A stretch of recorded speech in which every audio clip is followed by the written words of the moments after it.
ఇదం బ్రాహ్మం వీక్షకులకు నమస్కారం. క్రితం ఎపిసోడ్లో మనం జమ్మలమడక శ్రీనివాస శాస్త్రి గారితో కొన్ని విషయాలు తెలుసుకున్నాం. అడిగి వేదం గురించి, వాటి ప్రయోజనాల గురించి, వారి విద్యాభ్యాసం ఎలా సాగింది, ఎలా మొదలైంది, ఆ తర్వాత వాళ్ళు తర్కశాస్త్రానికి ఎలా మారారు, ఈ విషయాలన్నీ మనం వివరంగా తెలుసుకున్నాం. ఇప్పుడు దానికి కొనసాగింపుగా తర్కశాస్త్రంలో వారికున్న పరిజ్ఞానాన్ని, అలాగే దాని గురించి ఇంకొన్ని విషయాలని సవివరంగా వారిని అడిగి తెలుసుకుందాం. నమస్కారం శ్రీనివాస శాస్త్రి గారు. ఇప్పుడు మనం లాస్ట్ ఎపిసోడ్లో మాట్లాడుకున్నప్పుడు జీవ జీవిక అనే పదాలని వాడారు మీరు. ఆ జీవ జీవిక అంటే ఏంటో కొద్దిగా వివరంగా మన వీక్షకులకి చెప్పండి. సో జీవనం అని మనం తీసుకోవచ్చు. జీవనము, జీవిక. జీవనము అని అంటే ఏంటి అంటే మనం మామూలుగా జీవించేటటువంటిది, దాన్నే జీవనము అని అంటారు. అంటే బతకడం అని అర్థం. జీవిక అని అంటే మనకి బతకడానికి కావాల్సినటువంటిది సమకూర్చేటటువంటిది. మనం అర్థం చేసుకోవాల్సింది ఏంటి అని అంటే మనకి సమాజపరంగా అంటే ఒక సొసైటీ పరంగా అవ్వచ్చు, ఒక కుటుంబంగా అవ్వచ్చు, మన కుటుంబం కానీ మన సమాజం కానీ ఫంక్షన్ అవ్వాలి. ఫంక్షనింగ్ అంటే ఏంటి అంటే అది పని చెయ్యాలి అని అంటే మొట్టమొదటి మౌలికమైనటువంటి వస్తువు ఏమిటి అని అంటే సంపద. అంటే కేవలం డబ్బులు ఒకటే కాదు. అందుకని మనకి అష్టైశ్వర్యాలు అని అన్నారు. సో కేవలం ధనం మాత్రమే కాదు, మనకి పశువులు, పుత్రులు, తర్వాత సంతానము, మనకి తిండి ఉండాలి, సరిపడా నీళ్లు ఉండాలి. సో ఇట్లా రకరకాలైనటువంటి విషయాలు మనకు కావాలి. కాబట్టి ఇప్పుడు వీటన్నిటినీ మనకి సమకూర్చేటటువంటిది జీవిక. జీవనం ఏమిటి అంటే అసలు మన ఉనికికి కారణం, మన ఉనికే జీవనం. ఈ రెండింటికి సాధనాలు ఏమిటి అంటే ఇప్పుడు మనం ఏమైపోయింది అని అంటే మనకి జీవనము జీవికే జీవనం అయిపోయింది. అంటే ఏంటి, మనం ఉద్యోగం చేయటమే ముఖ్యమైనటువంటి విషయము. అంటే ఆ రెండుని వేరువేరుగా సంపాదన మాత్రమే. అందుకనే అంటే మన నిర్ణయాలన్నింటినీ కూడా ప్రభావితం చేసేది ఏమిటి, జీవిక. కానీ కొంత వెనకాలకి వెళ్తే ఒక 100 ఏళ్ల క్రితం, 150 ఏళ్ల క్రితం వెనకాలకి వెళ్ళి చూస్తే మనం ఏదో ఏం చేస్తున్నావు అని అంటే ఏముందిరా కాలక్షేపం చేస్తున్నాను, ఇట్లాంటి మాటలు వినిపించేవి. అంటే ఏంటి అని అంటే జీవించాలి అని అంటే ఖచ్చితంగా అంటే సంపాదనకి సంబంధించినటువంటివి చేస్తూ కూడా అది కాకుండా కూడా ఒక జీవనం అనేది ఉంది అనేది చాలా ప్రస్ఫుటంగా ఆ భేదం తెలిసేది. దీనికి మనకి కొంత మనం శాస్త్రపరంగా కనుక ఆలోచించినట్లయితే మన ఇంతమంది చెప్పుకున్నట్లుగా కూడా జీవనానికి ఆధారంగా దాన్ని కన్సిస్టెంట్గా మనం చాలా అంటే ఏంటి ఒక మంచి ఏంటది తీరులో మనం బతకడానికై నిత్య ధర్మములు అని కొన్ని చెప్పారు. జీవికా ధర్మములు అని చెప్పి కొన్నిటిని చెప్పారు.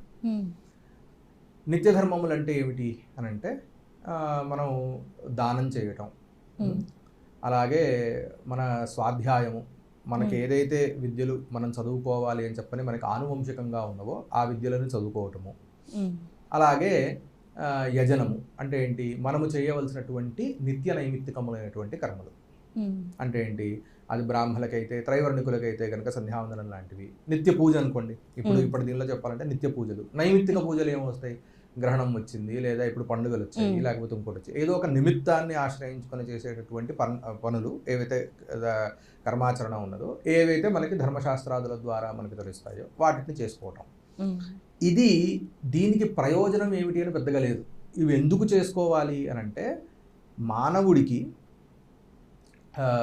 మూలభూతమైనటువంటి ప్రేరకం ఏమిటి, ప్రేరకం అంటే మనం ఏ అంశం మనల్ని ఎప్పుడు ప్రేరేపిస్తూ ఉంటుంది పనిచేయడానికి, ఏ అంశం అది? మీరు దేనికోసం అసలు పొద్దున్న లేచిన దగ్గర నుంచి రాత్రి వరకు మీ జీవితాన్ని ప్రేరేపించేటటువంటి అంశం ఏమిటి?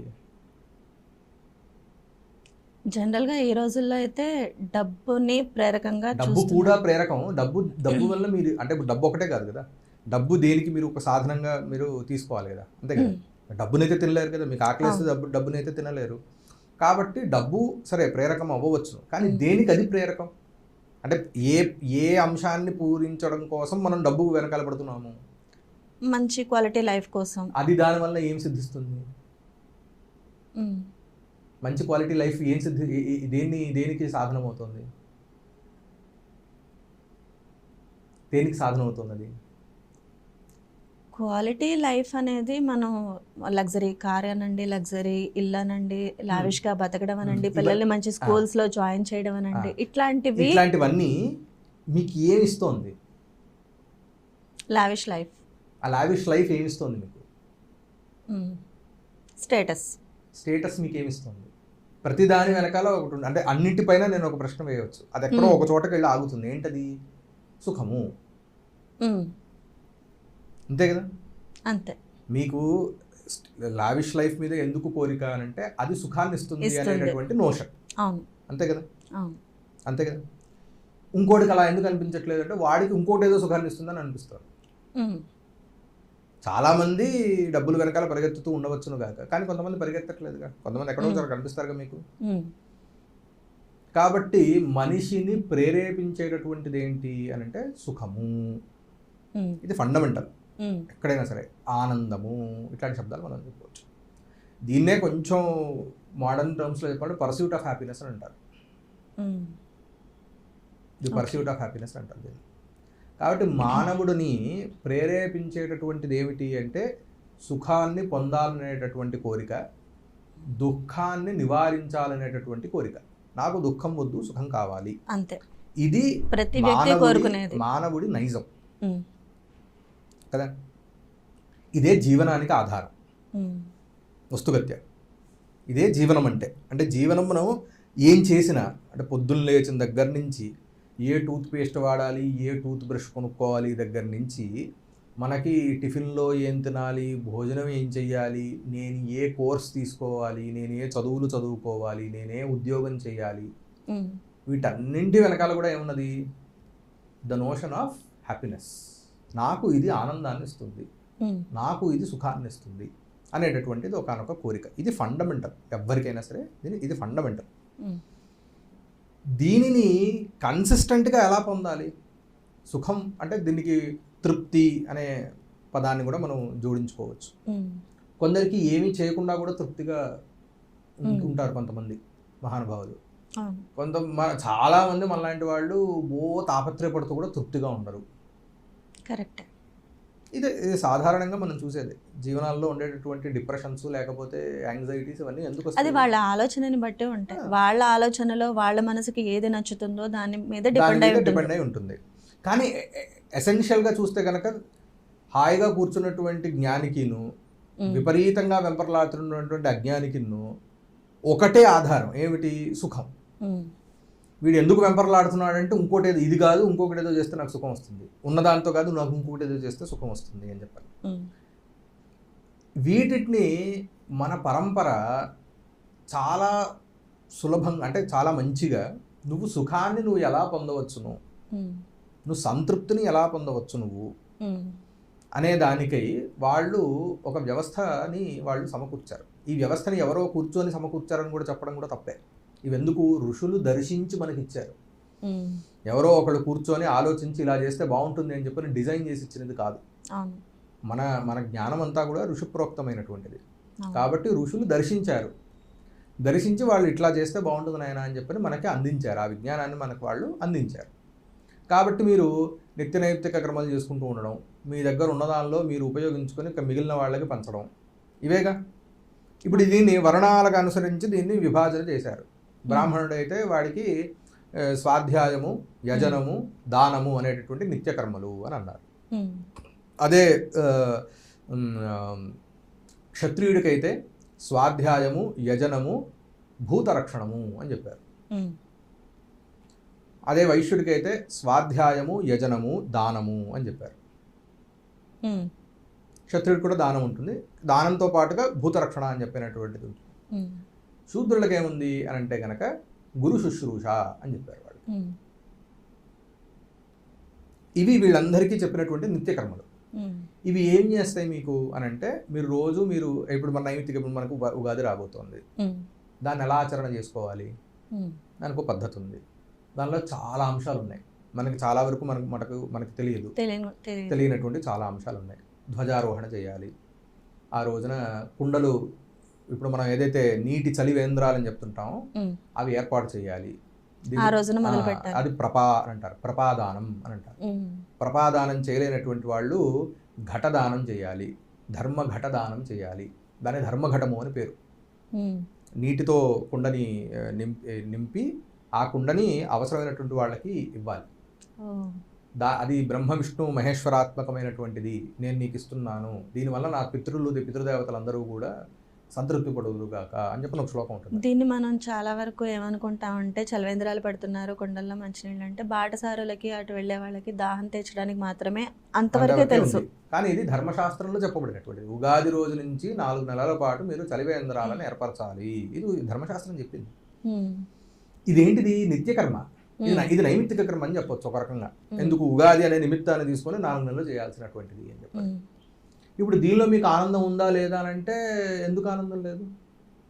దాహార్తులకు మీరు జలాన్ని ఇస్తున్నారు. అట్లా ఇది ఒక్కటే కాదు. ఇప్పుడు అలాగే పండుగలు ఏంటి, మనకి పండుగలు అనేటటువంటివి ఇప్పుడు ఏదో అమెజాన్లో ఏదో బిగ్ ఫెస్టివల్ అని చెప్పని ఈ సేల్స్ వైపు, లేకపోతే ఏదో అందరం కలిపి పిండి వంటలు చేసుకొని తినడము, ఇట్లాంటి వాటికి దాన్ని మనం సినిమాలకు వెళ్ళటము లేకపోతే టీవీలు చూడటము వరకు దాన్ని పరిమితం చేసేసాం. అంటే అది చేయడం తప్పని కాదు. పండగ అంటే ఉద్దేశం వేరు.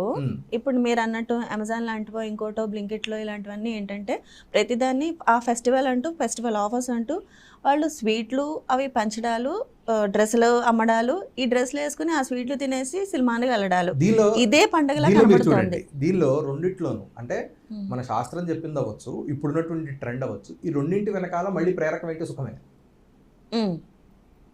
వీళ్ళందరి అంటే నోషన్ ఏమిటి? మీరు అమెజాన్ ఫెస్టివల్ డీల్స్లో మీరు కొనుక్కుంటే మీరు సుఖంగా ఉంటారు అనే కదా. మీరు ఎందుకు కొనుక్కోండి అంటే మీరు ఒక హై ఫీల్ అవ్వటం కోసం కదా మనం మామూలుగా చేసేటటువంటిది. ఇక్కడ చెప్పింది అదే. కానీ రెండింటికి ఎఫెక్ట్ అంటే ఆ అవుట్కమ్లో ఎంత తేడా ఉంటుంది అని అంటే, ఇది గనక కాస్త తెలుసుకొని చేయగలిగితే ఈ సుఖం అనేటటువంటిది, అంటే ఇవి చేయటం వల్ల వచ్చేటటువంటి సుఖము మీకు ఆరోగ్యాన్ని ఇస్తుంది, తృప్తినిస్తుంది. కానీ మనకి స్టడీసే చెప్తాయి ఏంటి, రీసెర్చ్ స్టడీసే చెప్తాయి ఏంటి, ఇట్లాంటి ఆన్లైన్ షాపింగ్ వలన ఎంత ఒక రకమైనటువంటి షాపింగ్ చేసినటువంటి క్షణం చాలా ఆనందంగా అనిపించవచ్చు, కానీ దాని తర్వాత చాలా దానివల్ల ఇది వస్తుంది. అది కూడా ఒక ఎడిక్షన్. అలా మనకి నెట్ఫ్లిక్స్లో బై నౌ అని చెప్పని ఒక షో ఉంది. దానిలో అసలు ఈ మొత్తం ఈ ఏంటది మన ఈ షాపింగ్ అనేది ఎట్లా వాళ్ళు అసలు మనల్ని ఇచ్చేస్తారు అనే దాన్ని చెప్తారు. ఇవన్నీ వెరసి ఏంటి అంటే అందరూ కూడా సుఖాన్నే కోరుకుంటారు. మనకి ఏవైతే ఇప్పుడు టెక్నాలజీస్ వచ్చాయో అవి కూడా సుఖాన్ని ఆశ్రయించే నడుస్తున్నాయి. అంటే మనకు సుఖాన్ని ఇవ్వాలి అనేటువంటి దీంతోనే నడుస్తున్నాయి. మనం కూడా వాటి మనకు సుఖం వస్తుంది అనేటటువంటి నోషన్తోనే మనం దాన్ని ఆశ్రయిస్తున్నాము, ఉపయోగిస్తున్నాము. ఒకటే తేడా ఏమిటి అంటే, మన వాళ్ళు చెప్పినటువంటివి ఏవైతే ఉన్నాయో అవి మీరు ఎప్పుడు తెలుస్తుంది నాకు ఇవన్నీ అంటే అది నాకు సుఖాన్ని, నాకు ఎందుకంటే ఇప్పుడు చిన్నపిల్లల్ని అడిగితే ఏముంటుంది అంటే వాళ్ళ తల కుంకుడుకాయ పోస్తున్నారు, తలంటుతున్నారు, పొద్దున్నే లేపుతున్నారు, మమ్మల్ని నానా అంటే అగచాట్లు పెడుతున్నారు, మమ్మల్ని మధ్యాహ్నం వరకు పడుకోనివ్వట్లేదు అని చెప్పని వాళ్ళ వైపు నుంచి కనిపించవచ్చును. అది ఆ వయస్సుకి అది ఒకనొక అడల్సెంట్లో ఉండేటటువంటి ఏజ్లో ఉండేటటువంటి ప్రాబ్లమే. కానీ మీరు ఎవరైనా మిడిల్ ఏజ్డ్ వాళ్ళని కనుక అడిగితే ఈ మొత్తం ఇటువంటి అవ్యవస్థితంగా బతికినటువంటి వాళ్ళు ఒక పాయింట్ 30-35 ఏళ్ళు వచ్చిన తర్వాత ఏంటి నా జీవితంలో అయిపోయింది అని చెప్పి వాళ్ళు కొంచెం మళ్ళీ వెనకాలకి తిరిగి మళ్ళీ వాళ్ళని జీవితాన్ని డిసిప్లిన్లో పెట్టుకోవాలనుకునేటటువంటి వాళ్ళని మళ్ళీ మీరు అడిగితే ఇది ఎంత బాగుంది అని అంటారు. ఎందుకు అని అంటే, నాకు ప్రతి చోట నాకు నలుగురిని కలవాల్సినటువంటి ఒక దీన్ని తీసుకొని వస్తుంది పండుగ. అలాగే పండుగలో నాకు బోల్డు నియమాలు ఉన్నాయి. చాలా పండుగల్లో ఉపవాసం ఉండమన్నది. రామనవమి నాడు ఉపవాసం ఉండాలి, రామనవమి నాడు తినకూడదు భోజనం.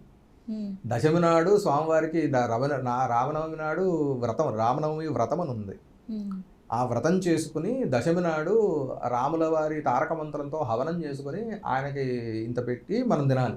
ఇవాళ ఈ మాట మీ నుంచి వింటున్నాను, కానీ ఉగాదితో మొదలుపెట్టి శ్రీరామనవమి వరకు వసంత నవరాత్రులు విన్నాను, కానీ ఇది వినలేదు నేను.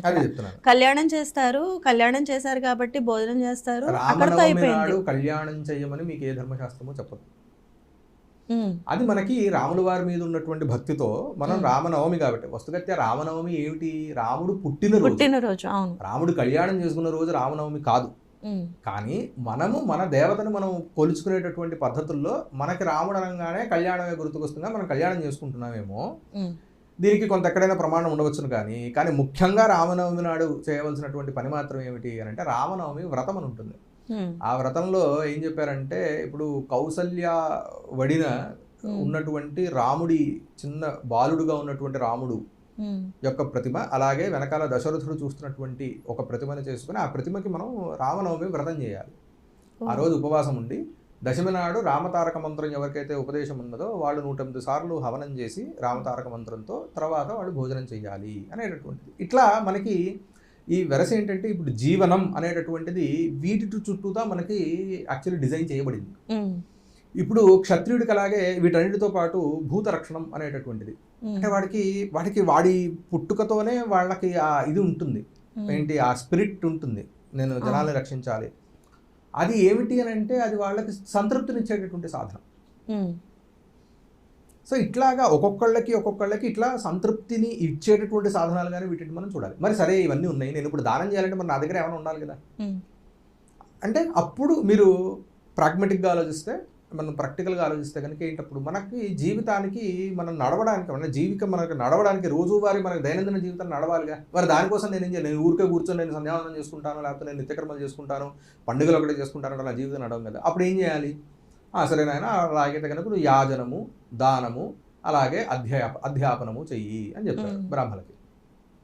అంటే ఏంటి? నువ్వు అధ్యాపన చేయగా నీకు గురుదక్షిణగా వాళ్ళు ఎవరైనా ఇస్తారు, ఇచ్చింది నువ్వు పుచ్చుకో, డిమాండ్ చేయాల్సినటువంటి అవసరం లేదు, వాళ్ళు ఇచ్చింది నువ్వు పుచ్చుకో. నువ్వు అలా పుచ్చుకుంటే నీకు దోషం లేదు. యాజన చెయ్యి, ఇంకొకళ్ళకి చేత వాళ్ళ కర్మానుష్ఠానాన్ని చేయింపచేయి. ఇదివరకటి వాళ్ళకి గురుకులాల్లో రాజపోషణ ఉండేది కాబట్టి అడగాల్సిన అవసరం కానీ ఎవరన్నా ఇస్తే తీసుకుని దాని మీద ఆధారపడాల్సిన అవసరం కానీ అది ప్రతిగ్రహం కిందకు వస్తుంది. అది కూడా బ్రాహ్మణుడికి చెప్పబడింది, ప్రతిగ్రహణం అని చెప్పారు. అంటే ఎవరైనా దానం ఇస్తే పుచ్చుకోవటం. ఎందుకంటే నేను రోజు అనుష్ఠానం చేసుకునేటువంటి వాడు కాదు కాబట్టి ఇంకొకరు ఎవరైనా దానం ఇచ్చినా దానిలో ఏమైనా దోషం ఉన్నా దాన్ని పోగొట్టుకోగలిగినటువంటి సామర్థ్యం కేవలం బ్రాహ్మణుడికి ఉంది కాబట్టి అనేది అంశంలో. సో నీవు జీవిక ఎలా గడపాలి? ఈ మూడింటిలో ఏదో ఒకటో మూడింటిలో నువ్వు నీ జీవికని నువ్వు సంపాదించుకో అని వీళ్ళకి చెప్పారు. క్షత్రియులకి శస్త్రాజీవనం అని అన్నారు. శస్త్రాజీవనం అంటే ఏంటి? వాళ్ళు శస్త్రాలని ధరించి సైన్యంలో భాగంగా ఉంటూ దాని నుంచి వాడి జీవికని పొందవచ్చును అని చెప్పారు. మరి వైశ్యులు ఏం చేయాలి అని అంటే వార్త అంటే ఏంటి? వ్యాపారం చేసి నీకు ఎంతైతే ధనం వస్తుందో నువ్వు దాన్ని నీ దగ్గర నువ్వు సమకూర్చుకో అని చెప్పారు. మరి శూద్రులకి ఏం చేయాలంటే శూద్రులకే అసలు ఎక్కువ ఏంటి మొత్తం మీద జీవికలో ఆప్షన్స్ మిగతా అవన్నీ వాళ్ళకే. వాడన్నిటితో పాటు అంటే ఏంటి? అన్ని కుల వృత్తులు మీరు ఏం చేయాలన్నా సరే వాళ్ళే చేయాలి. అలాగే మొత్తం స్థాపత్యము ఇవన్నీ కూడా అంటే కట్టడాలు, శిల్పాలు, ఆలయాలు, ఇళ్ళు అన్నీ వాళ్ళే. తర్వాత డాన్సు, సంగీతము, నృత్యము, కుశీలవ కర్మ అంటారు, సంగీతము, వాటికి కావాల్సిన ఇన్స్ట్రుమెంట్స్ ఇవన్నీ వాళ్ళే.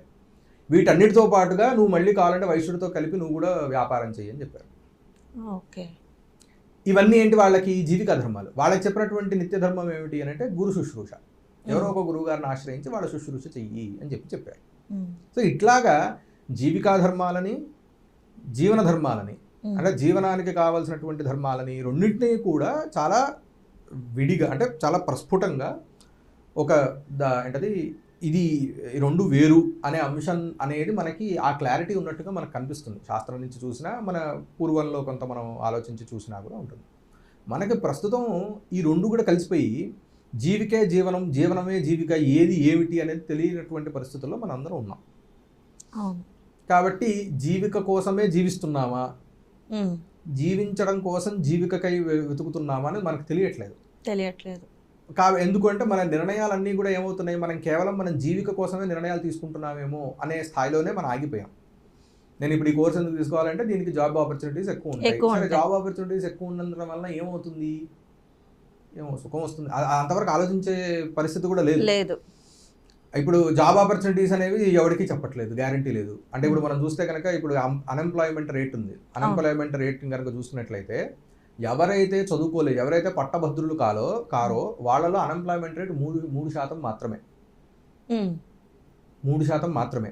ఎవరైతే పట్టభద్రులో వాళ్ళలో 35% అన్ఎంప్లాయ్మెంట్ రేట్ ఉన్నది.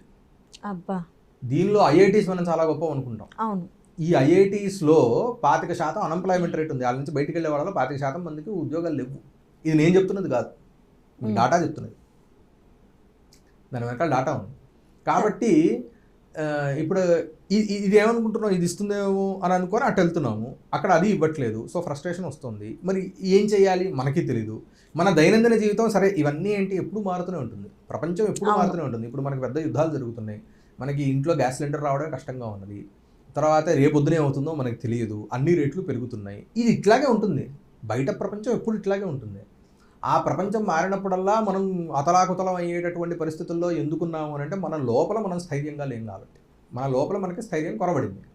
ఆ స్థైర్యం ఏది తీసుకొని వస్తుంది అని అంటే కనుక నేను చెప్పినట్లుగా ఇప్పుడు ఏవైతే జీవనానికి ఆధారమైనటువంటివి ఏంటి అని అంటే ఈ నిత్యాచరణ ఎప్పుడైతే చేయడం మనం మొదలు పెడతామో కొంత మనకి క్లారిటీ వస్తుంది. సరే మనం బయటవన్నీ చేయలేం కానీ మనల్ని మనం ఎలా మనం కంట్రోల్ చేసుకోగలం. అందుకని ఎప్పుడు మీకు అర్థశాస్త్రం, కౌటిల్యుడు చెప్పిన అర్థశాస్త్రంలో ఆయన ఏమంటారంటే కృత్స్నమిదం శాస్త్రం ఇంద్రియ జయ అని అంటాడు ఆయన. ఇంత శాస్త్రం రాశారు ఆయన. దేంటి రాజు ఎలా ఉండాలి, ఏమిటి, దీనిలో పాలిటిక్స్ ఉన్నది, గవర్నెన్స్ ఉన్నది, స్టేట్ క్రాఫ్ట్ ఉంది, లీడర్షిప్ ఉంది, ఇవన్నీ చెప్పి తర్వాత ఆయన మొత్తం దీన్ని నేను పిండి ఒక విషయంలో చెప్పాలంటే ఇంద్రియ జయము అని అన్నారు ఆయన. అంటే ఏంటి అర్థము, నీ నాయకత్వం అనేటటువంటిది, లేకపోతే నీ జీవితం అనేటటువంటి జీవితాన్ని నువ్వు నడుపుకోవాలి ముందరికి. దాని అంతటికి కూడా మూలభూతమైనటువంటిది ఏంటి అంటే ఇంద్రియ జయము అని చెప్పారు ఆయన. ఆ ఇంద్రియ జయం అనేది ఎక్కడ వస్తుంది అంటే నువ్వేంటి బయట విషయాల వలన ప్రభావితం కాకుండా ఉండడమే ఇంద్రియ జయం అంటే. అంటే ఆ బయట విషయాలు నిన్ను ప్రభావితం చేస్తున్నాయా, లేకపోతే నీ మనస్సు దాన్నింటినీ ఒక చోట పట్టి కళ్ళంలాగా పట్టి ఈ 5 గుర్రాలు ఇష్టం వచ్చినట్టు వెళ్ళిపోకుండా కళ్ళంలాగా పట్టి ఈ నీ రథాన్ని నువ్వు ముందరికి నడుపు. నీ శరీరం రథం అయితే నీ మనస్సు ఆ కళ్ళం, నువ్వు లేకపోతే ఆ నీ శరీరం రథము, నువ్వు ఆ రథికుడవు అంటే సారథివి, నీకున్నటువంటి మనస్సు ఏదైతే ఉందో అది కళ్ళము, ఆ ఇంద్రియాలు అనేటటువంటి గుర్రాలు. ఇది మనకు ప్రసిద్ధమైనటువంటి రూపకమే. ఇప్పుడు దీనిలో ఏమిటి, ఎప్పుడైతే నువ్వు నీ గుర్రాలని సరిగ్గా నువ్వు పట్టి బిగించుకొని ఉంచగలవు అప్పుడు సారథి నిర్ణయిస్తాడు గమ్యం ఏంటి అనేటటువంటిది. అంతేగాని ఇంద్రియాలు నిర్ణయించవు. ఇవి ఎప్పుడు కుదురుతుంది, మనస్సును మనం ఎప్పుడైతే మనం నిగ్రహించుకోగలుగుతామో అని. మనస్సును నిగ్రహించుకోగలగటం అంటే ఏంటి, కళ్ళు మూసుకొని ధ్యానం చేయమని అర్థం కాదు. అదే కౌటిల్యుడు చెప్పినటువంటి దీనిలోనే ఏంటది, ధర్మావిరుద్ధేన సుఖం సేవేత కామం సేవేత న నిస్సుఖస్యాత్ అని అంటాడు ఆయన. ధర్మానికి విరోధం లేకుండా ఉండేటట్టు నువ్వు నీ కోరికల్ని తీర్చుకో, ఎందుకంటే మనిషి అనేటటువంటి వాడు సుఖము లేనటువంటి వాడుగా ఉండకూడదు. నా నిస్సుఖస్యాత్. ఎందుకు నేను చెప్పినట్టు సుఖమే మనకి ఆధారభూతమైనటువంటిది కాబట్టి దాన్ని ఎలా పొందాలి, ఆ పొందే మార్గాలు ఏమిటి, అది పొందేటటువంటి మార్గాలలో మనం ఎక్కడైనా చ్యుతులం అవుతున్నామా, ధర్మాన్ని నుంచి మనం ఎక్కడైనా బయటికి వెళ్ళిపోతున్నామా, అది వెళ్ళిపోవడం వల్ల ఏంటి మానసికంగా శారీరకంగా వచ్చేటువంటి విపత్తులు ఏమిటి, చాలా వస్తాయి. కాబట్టి అందుకని ఏంటి అని అంటే ఇవన్నీ కాస్త ఫండమెంటల్స్ మనకి తెలుసుకుంటే మనకి కొంత అవి ఆచరణలోకి పెట్టుకుంటే తప్ప ఇవి ఎంత థియరీ చెప్పినా కూడా ఇది అర్థం కాదు. ఎప్పుడైతే మనం దాని మీద కొంత శ్రద్ధ, గురువుల మీద గౌరవము, ఋషుల మీద కొంచెం గౌరవము, శ్రద్ధతో ఇది మనం చేద్దాము అనే దృక్పథంతో కనుక చేయటం మొదలు పెడితే నెమ్మదిగా అవే మనకి ఆ అనుభవాన్ని తీసుకొని వస్తాయి. తృప్తి అనేటటువంటిది ఇక్కడ రావాలి, బయట విషయాల వల్ల కాదు అనేటువంటి. అప్పుడు బయట చాలా జరుగుతూ ఉంటాయి, వాటిని మనం ఎలా వాటన్నిటి అలా జరుగుతున్నప్పటికీ మనం ఉండగలం, స్థైర్యంగా మనం ఎలా ఉండగలం అనేటటువంటిదే ఎప్పుడూ కూడా భారతీయ జీవన దృక్పథం అని చెప్పవచ్చు. ఇది జీవనము జీవిక ఈ రెండింటికి ఉన్నటువంటి ప్రభేదం. ఇప్పుడున్న ఈ జంజీ తరం ఎవరైతే ఉన్నారో వీళ్ళందరికీ బతకడం అంటే ఏంటో తెలియదు, జీవించడం అంటే ఏంటో తెలియదు. జీవం లేని జీవితం జీవిస్తున్నారు. అంటే జస్ట్ ఊరికే చదవడం, ఎగ్జామ్స్ రాయడం, జాబ్ తెచ్చుకోవడం, శాలరీ సంపాదించడం, ఇంతవరకే వాళ్ళు పరిమితమైపోయి ఉన్నారు. తద్వారా వాళ్ళ సినిమాలు షికార్లు తిరగడం, దీన్నే జీవితం అనుకుంటున్నారు. అసలు ఇప్పుడున్న జంజీ బ్యాచ్కి మీరు ఈ జీవిక అనేవి ఎలా అప్లై చేస్తే, వాళ్ళు ఎలా ఆచరిస్తే వాళ్ళు బాగుంటుందని మీరు అనుకుంటున్నారు? చించినవేనండి. అంటే ఒకటి అసలు ఫస్ట్ ఇప్పుడు నేనైతే ప్రాబబ్లీ పండుగలతో మొదలు పెడదాం. పండుగల్ని ఇప్పుడు మనం చూస్తున్నట్లుగా కాకుండా కొంత అసలు పండుగలు ఎక్కడి నుంచి మొదలైనవి, ప్రతి పండుగకి అసలు కారణం ఏంటి, అది ఎలా మనం పండుగని ఎలా మనం జరుపుకోవాలి అనేది తెలుసుకొని దాన్ని ఆశ్రయించుకొని కొంత మనం ప్రయత్నిస్తే దానిలో చాలా తేడా తెలుసుకొని జస్ట్ చేయగలుగుతాం. ఆర్థిక సంపాదనే కాదు, డబ్బు సంపాదించడం మాత్రమే ధ్యేయం కాదు, దాన్ని నలుగురికి ఇవ్వడం, జ్ఞానం పంచడం, లేదా మరేదైనా ఎవరికన్నా ఉపయోగపడే పనులు చేయడం, యాక్టివిటీస్ రకరకాల యాక్టివిటీస్, ఒకటి కాదు. ఇప్పుడు ఈ ఇరాన్ గొడవే ఉంది, ఇందులో తెలిసిన వాళ్ళు తెలియని వాళ్ళు పెద్ద చిన్న ముసలి ముతక చాలామంది చనిపోతున్నారు. ఈ యుద్ధం అనేది 2 దేశాల మధ్య, ఆ 2 దేశాల అధినాయకుల మధ్య జరుగుతోంది. కానీ దాని ఇంపాక్ట్ ఎవరి మీద పడుతుందంటే సామాన్య జనం మీద పడుతోంది. డైరెక్ట్గా ఇరాన్ వాళ్ళు బాధపడుతున్నారు, కానీ ఇండైరెక్ట్గా ప్రపంచం అంతా బాధపడుతోంది. ఇప్పుడు దీన్ని మన జెన్జీ బ్యాచ్ ఎలా చూస్తారంటే, వీడి మీద వాడు, వాడి మీద వీడు గెలవడం మాత్రమే అదొక సక్సెస్ అనుకుంటారు. గెలుపు సక్సెస్ కాదు, కొన్నిసార్లు ఓడిపోవడం కూడా సక్సెసే. ఎందుకంటే మనం ఒకళ్ళం ఓడిపోతే మిగతా అందరూ బతుకుతారు. ఇట్లా ఈ సిచ్యువేషన్ని వాళ్ళకి అప్లై చేసుకుంటే ఏది కరెక్ట్ అని మీరు అనుకుంటారు? అంటే ఇప్పుడున్నటువంటి జియోపొలిటికల్ సినారియోనైతే విశ్లేషించేటటువంటి సామర్థ్యం నాకైతే లేదు. అంటే ఎందుకు చెప్తున్నానంటే, ఒకటి ఫస్ట్ అది నా కోర్ సబ్జెక్ట్ కాదు. 2 నేను దాన్ని ఎలా చూస్తాను అని అంటే ఈ ప్రశ్న అడగడానికి కారణం ఏంటంటే, నిజానికి ఇప్పటి పిల్లలు పెద్దగా బుర్ర వాడడం లేదు చెప్పాలంటే. నిజం చెప్పాలంటే ఏదో మనం పుట్టామా పెరిగామా, ఏదో అటు ఇటు తిరిగేసామా, కొంత లగ్జరియస్ లైఫ్ చూసామా, ఇంతే ఉంది వాళ్ళ మైండ్లో. అంతకు మించి ఏం లేదు. రాను రాను జనాలు ఎలా అయిపోతున్నారు, మన పండగల ప్రాధాన్యత కూడా తెలియదు, కారణం కూడా తెలియదు. ఇప్పుడు మీరు చెప్పినట్టుగా శ్రీరామనవమి నాడు కళ్యాణం చేస్తారనేంతవరకే తెలుసు. భద్రాచలంలో చేస్తున్నారు, ఒంటిమిట్టలో చేస్తున్నారు, ఇట్లా చేస్తున్నారు. ఇప్పుడు అయోధ్యలో కూడా మొదలు పెడుతున్నారు. ఇలా ఇంతవరకే తెలుసు. దీని పర్పస్ ఏంటనేది ఇప్పుడు మీరు చెప్పే వరకు మాకు తెలియదు. చాలామందికి ప్రేక్షకులు కూడా తెలియకపోవచ్చు. అట్లా వాటి పర్పస్ తెలియకుండా ఇది సరే, మిగతా వాటికి కూడా వాళ్ళు ఎందుకు బతుకుతున్నారు అనే పర్పస్ వాళ్ళకే తెలియదు. ఇలా బతకడం అనేది కరెక్ట్ కాదు. వాళ్ళకి కాదు, వాళ్ళ తర్వాత తరాల వాళ్ళకి వీళ్ళు ఇవ్వలేరు. సో వాళ్ళని ఎలా చూడాలి, అలాగే ఈ సిచ్యువేషన్స్ని ఎలా చూస్తే తర్కబద్ధంగా మీరు అన్నట్టు ఎలా చూస్తే వాళ్ళ లైఫ్ ఫుల్ఫిల్ అవుతుంది? ఒకటండి, అంటే తర్కయుక్తంగా చూస్తే, అంటే తర్క శాస్త్ర రీత్యా అంటే ఇచ్చిన కొంత ఏమైనా యుక్తిని కాస్త ఉపయోగించాలని చూస్తే, ఇప్పుడు జరుగుతున్నవి ఏవైతే పరిణామాలు ఉన్నాయో అవి చాలా కాంప్లికేటెడ్. ఇది ఇంతే అని చెప్పేటట్టు పరిస్థితి లేదు. ఒక ఒక ఒక దేశం ఆధిపత్యం కోసం చేస్తోందా, లేకపోతే తన ఆధిపత్యం పోతుందనే భయంతో చేస్తోందా, ఇంకొక దేశం వెనకాల మతం కారణమా, ఇంకొక దేశం చేస్తున్నటువంటి దాని వెనకాల ఎందుకు ఇట్లాంటి ముందుపట్టు పడుతున్నారు, వీటి వెనకాల అర్థం చేసుకోవాలి అని అంటే అది అసలు separate subject. International relations, geopolitics అనేటటువంటిది సపరేట్ సబ్జెక్ట్. అది దాన్ని మనం ప్రస్తుతం విశ్లేషించేటటువంటి సామర్థ్యం కానీ నైపుణ్యం కానీ నాకు లేవు. సో నేను దాని మీద కమెంట్ చేయటం అనేది అంత కరెక్ట్ కాదు. కాకపోతే ఏంటంటే, ఇప్పుడు ఇది ఒక ఉదాహరణ. ఇదేంటి అని అంటే, ఎట్లాగైతే టెక్నాలజీ మారుతోందో, అంటే దీని వెనకాల ఉన్న ఇంకొక కారణం, ఒక క్రికెట్ మ్యాచ్ జరుగుతోంది అంటే చూసి ఆనందించడం, గెలిస్తే సంతోషపడడం పక్కన పెట్టేసి బెట్టింగ్ పేరుతో డబ్బు పోగొట్టుకుంటున్నారు చాలా మంది, అప్పులు చేసి మరి. అది తప్పు కదా. అదే అంటే అక్కడ కారణం ఏంటి? ఇప్పుడు మీరు బెట్టింగ్ విషయానికి వస్తే కారణం ఏమవుతుంది అక్కడ అని అంటే, అక్కడ కూడా అదే సుఖం. నాకు తొందరగా రావాలి అంటే ఏంటి, నేను ఎక్కువ ఇబ్బంది పడకుండా, నాకు సుఖానికి సాధనం ఏంటి? డబ్బు నాకు కావాలి. డబ్బు కావాలి అని అంటే నేను కష్టపడాలి.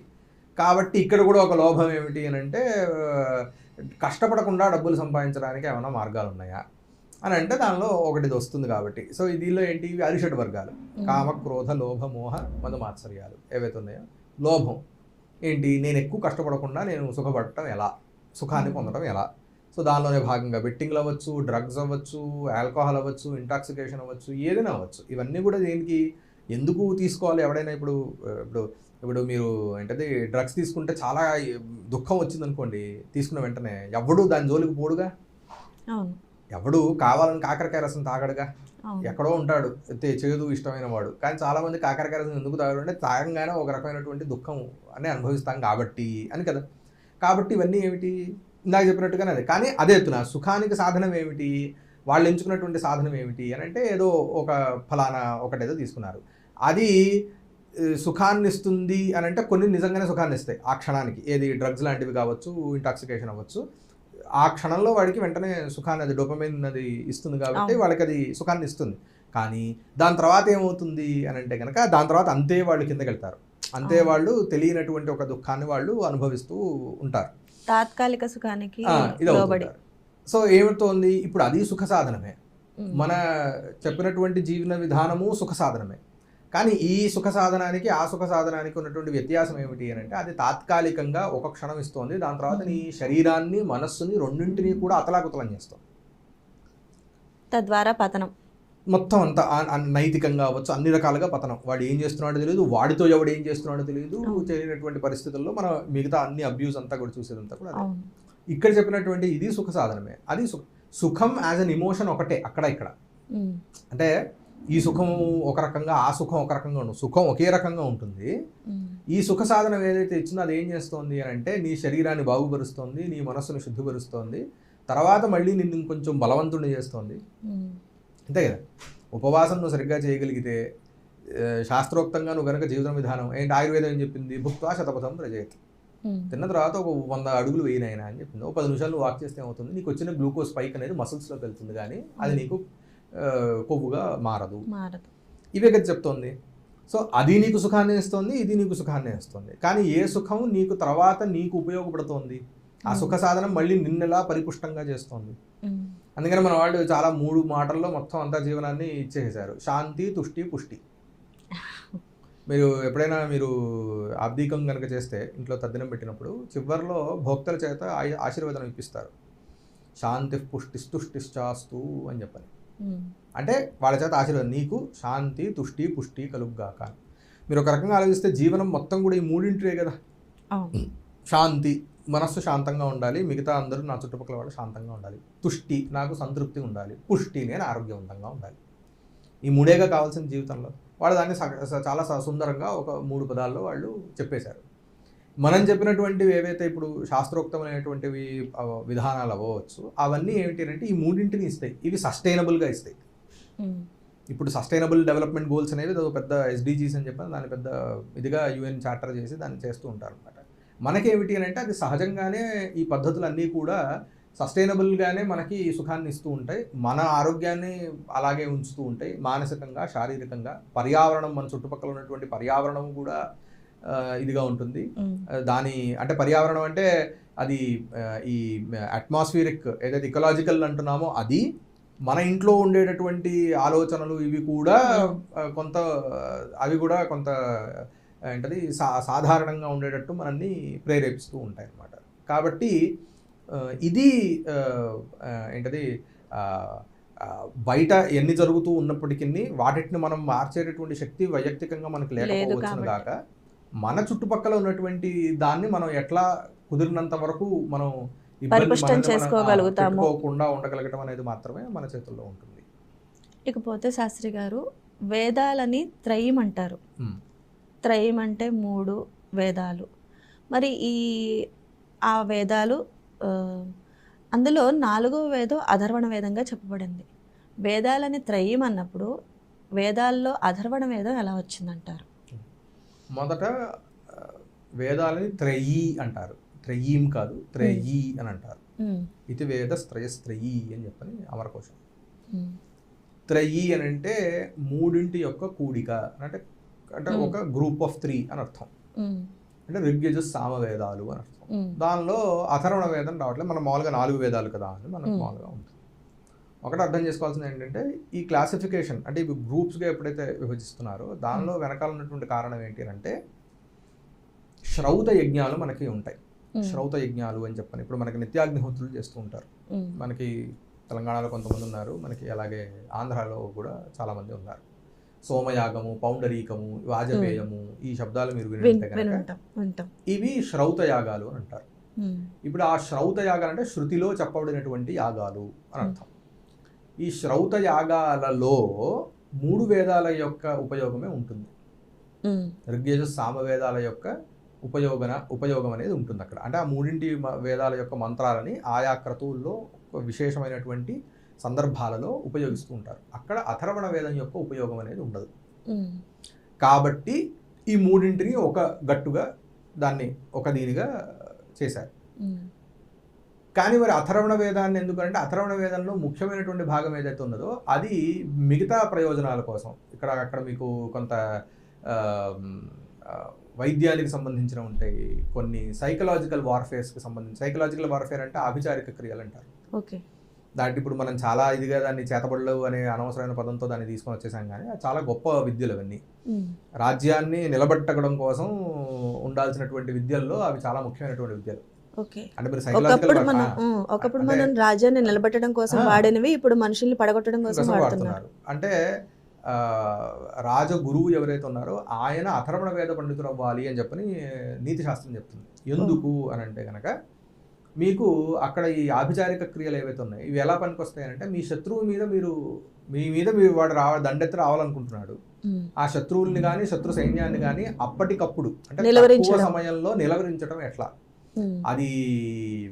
అది ఉప్పెల్ని తీసుకుని రావడం వలన, లేకపోతే బడబాలనాల్ని తీసుకుని రావడం వలన, లేకపోతే తుఫాన్లను తీసుకుని రావడం వలన, లేకపోతే వాళ్ళ మనస్సులో భయాన్ని ఉత్పాదన చేయడం వలన. నిజంగా తుఫాన్లని బడబాగ్నుల్ని తీసుకొచ్చేంత శక్తి విద్యాలు ఉంది, కాకపోతే ఇప్పుడు ఆ సామర్థ్యం ఉందా లేదా అనేది పక్కన మనకి ఇప్పుడు లేదు, బట్ అలాంటి విద్య అనేది ఉంది. ఉన్నాయి. దీని మీద కొంత కోటా వెంకటాచలం గారు కూడా కొంత రాశారు. అలెగ్జాండర్ దండెత్తి వచ్చినప్పుడు అప్పట్లో అక్కడ ఉన్నటువంటి బ్రాహ్మణులు చేసినటువంటి ప్రయోగాల వలన అప్పటికప్పుడు ఉన్నటువంటి ఏంటది మెరుపులు రావటం, ఆ మెరుపులకి సైనికులు చనిపోవటం, అంటే అలెగ్జాండర్ సైనికులు, వీటన్నిటి మీద ఆయన కొంత రాశారు. అంటే ఆ అలెగ్జాండర్ జనరల్స్ రాసినటువంటి క్రానికల్స్ని తీసుకొని ఆయన కొంత దాని మీద ఇచ్చేశారనమాట. అలాగే మనకి మొత్తం శాస్త్రం చూస్తే కనుక అర్థశాస్త్రాన్ని ఇవన్నీ చూస్తే కూడా తెలుస్తుంది. ఏంటి అంటే అర్థశాస్త్రంలో అదే ఈ మన అథర్వణ వేదంలో ఉన్నటువంటి ప్రయోగాలు ఎలా అంటే అవి తెలిసినటువంటి వాడు రాజగురువుగా ఉండాలి, వాళ్ళు అక్కడ మంత్రులుగా ఉండాలి అనేటటువంటివి ఇవన్నీ కూడా చెప్పారు. కానీ అలా అని చెప్పని కేవలం దాని వరకే అది పరిమితం అంటే కాదు, అక్కడ బ్రహ్మ విద్య కూడా ఉన్నది, అంటే ఉపనిషత్తులు కూడా ఉన్నాయి అథర్వణ వేదంలో. కాబట్టి అది కూడా మళ్ళీ 4 వేదాలు అనేటప్పుడు ఇప్పుడు వేదాంతాన్ని కనుక తీసుకున్నట్లయితే, అంటే ఉపనిషత్తులను ఆధారం చేసుకుని బ్రహ్మ విద్యను కనుక తీసుకున్నట్లయితే 4 వేదాల్లోనూ మనకి ఉపనిషత్తులు అనేవి కనిపిస్తూ ఉన్నాయి. కాబట్టి అది కూడా వేదంగానే పరిగణింపబడుతుంది. కాకపోతే ఈ త్రయీ అనేటటువంటిది మాత్రం ఈ ప్రయోజనం శ్రౌత యజ్ఞాలలో ఉపయుక్తమైనటువంటి మంత్రభాగాలు దీనిలో ఉండడం వలన వీటిని ఒక గ్రూపుగా చెప్పారు. అర్థశాస్త్రంలోకి వెళ్తే దీన్ని ఇంకొంచెం పెద్ద అంబ్రెల్లా చేసి చెప్తారు. అంటే ఇప్పుడు మనకి చతుర్దశ విద్యాస్థానాలు అని ఉన్నాయి, దీనిలో త్రయీ అనే శబ్దానికి అర్థం చెప్తారు. ఈ 3 వేదాలు కాకుండా అంటే మనకి 4 వేదాలు, షడంగాలు, మీమాంస, న్యాయము, అలాగే ధర్మశాస్త్రము, పురాణ ఇతిహాసాలు, వీటన్నింటికి కలిపితే చతుర్దశ విద్య 14 అవుతాయి. ఈ 14తో పాటు ఇంకొక 4 కలుపుకుంటే ఉపవేదాలు, వాటిని కలుపుకుంటే అవి 18 అవుతాయి. చతుర్దశ విద్యాస్థానాలు లేదా అష్టాదశ విద్యాస్థానాలు అని చెప్పని ఒక ఇది అంటే క్లాసిఫికేషన్ విద్యలు ఎన్ని అని చెప్పినట్లయితే. సో దానిలో మనకి షడంగాలు ఉన్నాయి, శిక్ష, వ్యాకరణం, ఛందస్సు, కల్పము, నిరుక్తము, అలాగే జ్యోతిషము అని చెప్పని. ఇవన్నీ కూడా ఏమిటి అని అంటే వేదాన్నే అర్థం చేసుకోవటం కోసం కావాల్సినటువంటి యాక్సిలరీ నాలెడ్జ్ సోర్సెస్ అంటారు. అంటే ఏంటి, దాన్ని సహకరించేటటువంటివి అంగములు. అందుకనే వేదానికి ఒక అంగములు ఇవన్నీ. వేదము ఒక శరీరంగా కనుక మనం తీసుకున్నట్లయితే భాగాలుగా ఆ వాటిట్లో అంటే ఒక ఆత్మగా తీసుకున్నట్లయితే దానిలో శరీరంలో అంగాలు ఏమిటి అని అంటే ఈ 6 అని చెప్పారు. అలాగే ఇప్పుడు మీమాంస అనగానే అక్కడ పూర్వ మీమాంస, ఉత్తర మీమాంస. పూర్వ మీమాంసని ముఖ్యంగా తీసుకుంటారు. ధర్మశాస్త్రాలు ఉన్నాయి. అలాగే న్యాయము అనగానే న్యాయంలో న్యాయము అంటే తర్కం, ఈ తార్కికమైనటువంటి అంశాలు. ఎందుకంటే ఆ అంశాలని వేదంలో చెప్పినటువంటి విజ్ఞానాన్ని సరిగ్గా అర్థం చేసుకోవాలంటే మీమాంస, తర్కములు 2 కావాలి. అలాగే ధర్మశాస్త్రములు మనకు అనేకములైనటువంటి ధర్మశాస్త్రాలు ఉన్నాయి. అలాగే పురాణ ఇతిహాసాలు, మనకు అష్టాదశ పురాణాలు, మనకు ఉన్నటువంటి ఇతిహాసాలు, ఇవన్నిటినీ కూడా కలిపి. అలాగే ఉపవేదాల్లో ఆయుర్వేదం వస్తుంది, ధనుర్వేదం వస్తుంది, శిల్పశాస్త్రం వస్తుంది, అర్థశాస్త్రం వస్తుంది. వీటిని గాంధర్వ వేదం అని కొంతమంది అంటారు. అంటే దీనిలో రకరకాలు ఉన్నాయి. అక్కడ ఆ 4 ఉపవేదాలు ఏమిటి అనే దీనిలో కొంతమంది గాంధర్వ వేదం అంటారు, కొంతమంది లేదు శిల్పశాస్త్రం అని అంటారు. సో ఇట్లా రకరకాలైన 4 మనకు ఉపవేదాలు అనేటటువంటివి ఉన్నాయి. వీటన్నింటికి కలిపి కూడా 18. కొన్నిసార్లు ఏమంటారు అని అంటే భారతం అనేది పంచమ వేదము అనే ఒక ఇది కూడా ఉంటుంది. వింటున్నాను. ఎందుకు అలా అనంటే వేదంలో చెప్పబడినటువంటి విజ్ఞానాన్ని మొత్తము కూడా మనం భారతంలో చూడగలం కాబట్టి. అంటే వేద సమానమైనటువంటిది, అంటే వేదంలో చెప్పబడినటువంటి విషయాలన్నింటి యొక్క సారాంశాన్నే మళ్ళీ మనకి భారతంలో ఆయా పర్వాలలో ఆయా సందర్భాలలో మనకి కనిపిస్తూ ఉంటుంది కాబట్టి దాన్ని కూడా అది వేద సదృశమైనటువంటిది. ఏం చేయొచ్చు, చేయకూడదు, ఎలా ఉండొచ్చు, ఉండకూడదు అంటే ఆ విషయాన్ని చెప్పేటటువంటి పద్ధతి మారుతుంది, డెలివరీ మారుతుంది, పెడగజీ మారుతుంది, కానీ విషయం అదే ఎక్కడ ఇట్లా. ఇలా మాట్లాడుతూ ఉంటే శాస్త్రి గారు ఒక్కొక్క ప్రశ్న అసలు సమయంతో సంబంధం లేకుండా ఎంతసేపు అయినా దాన్ని ఎక్స్ప్లెయిన్ చేసుకుంటూ వెళ్తూ ఉంటే సమయం సరిపోవడం లేదు. కాబట్టి ఇవాల్టి భాగాన్ని ఇక్కడతో ముగిస్తూ ఇప్పుడు మనం ఇందాక మాట్లాడుకున్నట్టుగా జీవనం జీవిక మధ్య తేడా ఇప్పటి జనరేషన్కి మీరు తెలియజేశారు. అలాగే ఈ చాలామందికి ఉన్న సందేహం అన్నమాట, వేదాలని త్రయి అంటారు, 3 వేదాలు అయితే అథర్వణ వేదం ఎలా వచ్చింది, అందులో ఏమున్నాయి, ఇది ఉన్న సందేహం, దాన్ని నివృత్తి చేశారు మీరు. ఇంకా చాలా ఉన్నాయి, మా సందేహాలు అయితే చాలా ఉన్నాయి. మీరు ఒప్పుకునేట్టయితే, అలాగే మీకు కుదిరినట్టయితే ఇట్లాంటి చాలా సందేహాలకి సమాధానాలు మీ నుంచి వస్తాయని ఆశిస్తూ ఇవాల్టి ఎపిసోడ్ని ఇక్కడితో ముగిద్దాం. చూసారు కదా ప్రేక్షకులారా, ఇప్పుడు మనం ఏం తెలుసుకున్నాం ఇవాళ అంటే జీవనం జీవిక. ఈ రోజుల్లో ముఖ్యంగా చెప్పుకోవాలంటే మిడిల్ పర్సన్స్ కానీ, లేదంటే కొంచెం 60-70 ఏజ్లో ఉన్నవాళ్ళు కానీ, వాళ్ళని పక్కన పెడితే జెన్జీ బ్యాచ్ ఉన్నారు. దేనికి స్పందించాలో దేనికి స్పందించకూడదో తెలియని పరిస్థితుల్లో ఉద్వేగానికి లోనవుతూ నిజమేంటో అబద్ధమేంటో తెలియని ఈ వాట్సాప్ ప్రపంచంలో నిజం అబద్ధం తెలియకుండా, ఆ తేడా ఏంటో అర్థం చేసుకోకుండా, నిజమా కాదా అని కనీసం కన్ఫర్మ్ చేసుకోకుండా వచ్చిన మెసేజ్లన్నింటినీ ఫార్వర్డ్ చేసేసి వాటికి ధర్నాలంటూ, గొడవలంటూ, రాస్తారోకాలంటూ వాళ్ళ జీవితాన్ని వాళ్ళు పాడు చేసుకుంటున్నారు. నిజానికి మనం ఎందుకు బతకాలి, మనం ఏ గోల్ కోసం బతుకుతున్నాం, మన ఉద్దేశం ఏంటి, మన ప్రయోజనం ఏంటి, కనీసం మన వల్ల మనకి ప్రయోజనం ఉందా లేదా, ఇటువంటి వాటికి వాళ్ళ దగ్గర సమాధానం లేదు. కనిపెంచిన తల్లిదండ్రులకి వాళ్ళు ఏ విధంగా ఉపయోగపడుతున్నారు, లేదా సమాజానికి ఏ విధంగా ఉపయోగపడుతున్నారు, ఇంతవరకు కాదు. అసలు సమాజానికి ఉపయోగపడకపోయినా పర్వాలేదు, వాళ్ళ వల్ల నష్టం జరగకూడదు. నిజం చెప్పాలంటే వాళ్ళు అలా బ్రతకాలి. ఇప్పుడు శాస్త్రి గారు చెప్పినట్టుగా వాళ్ళు దేనికోసం వెంపర్లాడుతున్నారో వాళ్ళకే తెలియని పరిస్థితి. ప్రస్తుతం ఎవరైనా ఏం చేద్దాం అనుకుంటున్నావు అంటే ఫలానా చదువు, ఫలానా ఉద్యోగం, దానివల్ల వచ్చే జీతం, దానివల్ల వచ్చే లావిష్ లైఫ్. అల్టిమేట్గా కావాలనుకునేది ప్రతివాడు సుఖమే, కానీ ఏ సుఖం కావాలనుకునే దానికి క్లారిటీ లేదు. ఈ క్లారిటీని ఇవాళ మనం శాస్త్రి గారి నుంచి తెలుసుకున్నాం. జెన్జీ బ్యాచ్ ఎవరైనా మన వ్యూవర్స్లో ఉంటే చూసి తెలుసుకుని అట్లీస్ట్ ఇక్కడి నుంచైనా వాళ్ళు గోల్ పెట్టుకుని వాళ్ళ జీవన ప్రమాణాలని మెరుగు చేసుకుంటారనే ఉద్దేశంతో ఈ ఎపిసోడ్ చేయడం జరిగింది. నమస్కారం, ధన్యవాదాలు.